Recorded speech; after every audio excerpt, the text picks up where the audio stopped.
Hey, it's Tony Brueski, and this is our week in review over the weekend, taking a look back at some of the most compelling conversations and stories that we've covered for you of the last week. Brand new episodes back Monday morning, bright and early, 5 a.m.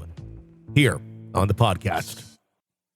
Murder in the morning from the Hidden Killers podcast. Well, it's a story that's not going to go away anytime soon. The Gilgo Beach serial killer, allegations against Rex Heuerman.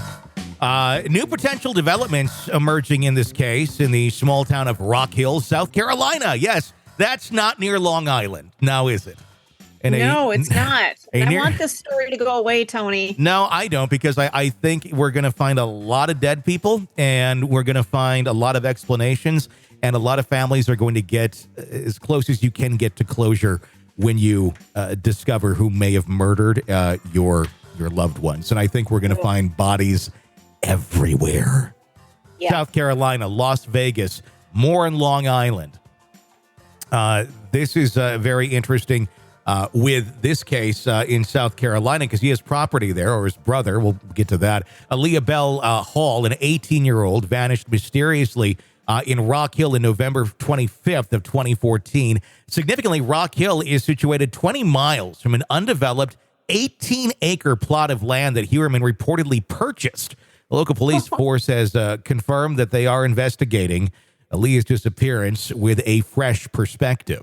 The reopening of this case has sparked a glimmer of hope for Aaliyah's family, who for years have grappled with the unbearable unknown surrounding her abrupt disappearance. They're now urging authorities to search Heuerman's property for potential evidence that could solve the long-standing mystery. They need to take ground-penetrating radar and go over that property because... Yeah, this guy was burying people. So, I mean, there could be bodies anywhere at this point. But this guy's got, and I said this yesterday, he's got huge tentacles. He has been, like you said, Vegas. Now we're questioning what's this 18-acre plot of land for. I'm wondering how many he's killed in Vegas, because talk about a place where you can very easily find a woman of the night, or whatever you want to say.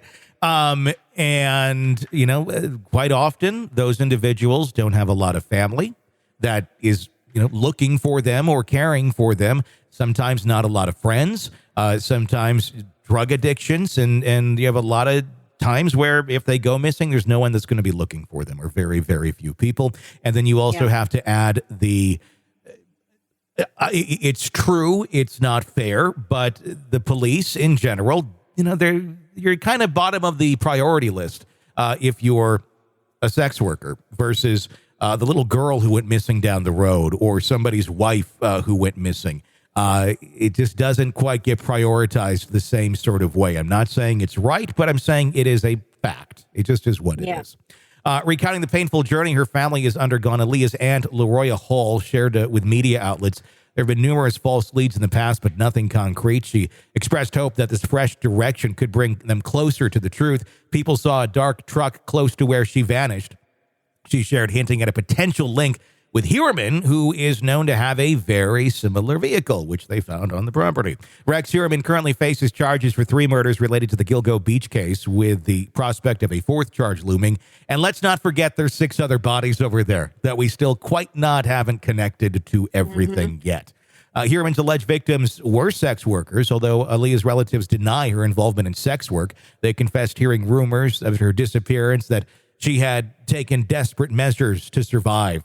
Well, you may not want to accept that she was involved in sex work, but if you're hearing people use terms like she had taken desperate measures to survive, it usually means sex work.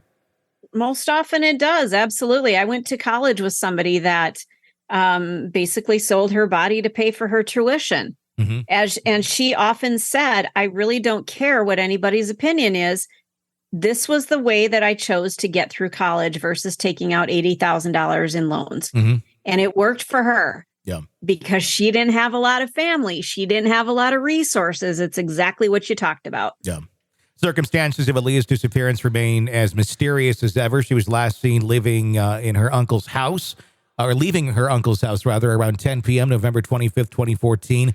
2 days before Thanksgiving, family members reported hearing screams and spotting a dark-colored vehicle near her location shortly before her disappearance.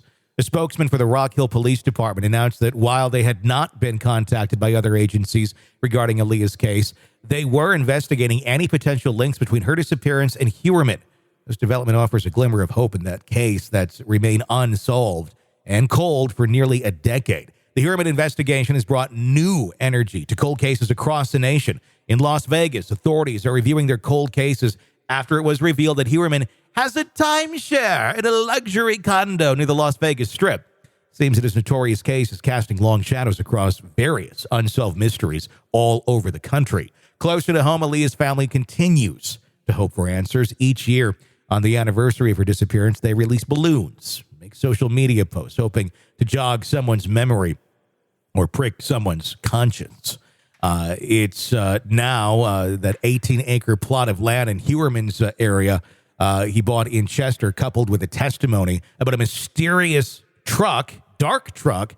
This thread could provide that breakthrough into the search for the truth about Aaliyah's disappearance. Authorities recently finding his Chevy Avalanches on that property and have seized and are looking into those and digging into those to see if there's any evidence of blood, murder, things that would point to activity of that sort in that area. So, Heuerman cast a very large shadow, allegedly. At this point, I don't really know. It's all alleged, innocent until proven guilty, but this is beyond damning. Well, there's so many things that are beyond damning, and we've talked about it. His search history is it's not just obscure, weird things. It's very specific, horrifying things, and just people's interactions with him have been like, whoa, this guy, something's weird. It's just too coincidental. Mm-hmm. We all have weird search histories. At least I know I do, especially now that I'm working for you. Mine are just off the chart. What the hell is going on here? Yeah. But it makes sense. In his case, he's an architect. Why are you searching these things? Yeah. It's why is anyone searching? There's no one that should be searching for those things. There's no one that should be making those things. But we live in a world where that stuff unfortunately exists, and there's a very large market for it. Yeah. And they're all underneath our noses half the time. It's disturbing. Yeah, it very much is. I would I'm good with doing like a scarlet letter type thing with sexual predators where you have to wear it all over, or it's like permanently maybe it's something where it's attached to you physically, the scarlet letter or a tattoo that they put on your forehead or something that's attached to you that lets everyone know that you are a sexual predator. Or maybe something where it's a GPS device. Then if you have the app on your phone that searches for sexual predators, it dings you saying you're near a sexual predator in the Walmart. And then you're like... How about an Apple tag?